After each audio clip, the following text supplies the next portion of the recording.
We create the change. This is the vision of Pearson Ranch Middle School. My name is Travis Walker. I teach 8th grade U.S. History, and I'm one of the teachers that helped put together our 8th grade project. A group of 8th grade teachers came together to plan a cross-curricular project that would be hands-on and excite our kids about their learning. We designed a Pinewood Derby project with the purpose of reinvigorating our students' joy for learning, even during a pandemic. We planned how the project would work, we distributed all the materials that students needed, we built everything we needed for the project, and we executed our plan with having the kids use the cards to learn. Because this was a cross-curricular project, many subjects were involved.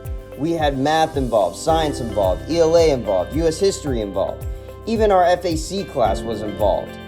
The purpose of this was to break down the barriers between our courses and show our kids that they can apply the skills that they learn in our classes in other classes and also other areas of life.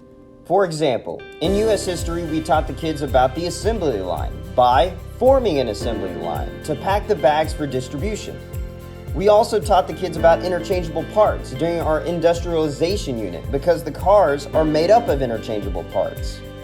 Hi, my name is Mr. Petrey and I teach 8th grade science out here at Pearson Ranch, and we use this PyGram project fully integrated into our Unit 6, which is Force and Motion for 8th grade science. So this project rested pretty heavily on science, and so we had a couple days of investigation out on the basketball courts, actually taking measurements, gathering data, and any other information they needed to collect for their lab activity. Now, though because of the pandemic and the ice storm, we were not able to fashion this after a traditional argument-driven inquiry, we still had some structures in place so that kids were self-discovering, guiding each other and learning. So we were able to have a successful project out there on the basketball courts. A lot of kids showed up who were virtual kids, and so it really promoted some person-to-person and some in-person learning where perhaps they weren't able to get that almost all year. My name is Terence Perdon, and I teach algebra and geometry. And so for this project, we applied in mathematics. Since we are using a lot of units, so I took that opportunity to use dimensional analysis, which is basically converting units from kilograms to pounds. And the way we leveled that out, because I do teach algebra and geometry, is that with algebra I stuck with single level conversion units, and then with geometry I would go from kilograms to a different set of measurement, like liters or something like that.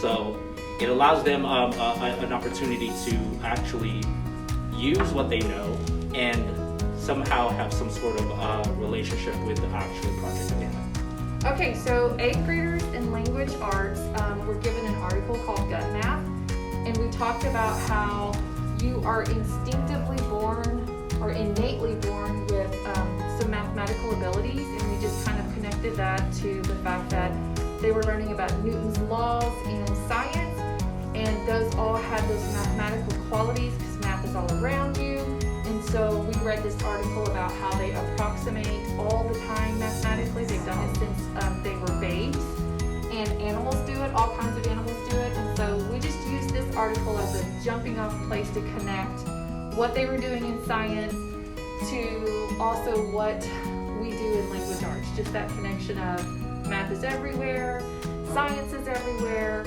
and just getting to those conversations of I know what you're doing in your other classes, and just bringing that into our room and using it to just further develop their knowledge and comprehension base for language arts. Thank you so much to the Pi Foundation for making this project possible.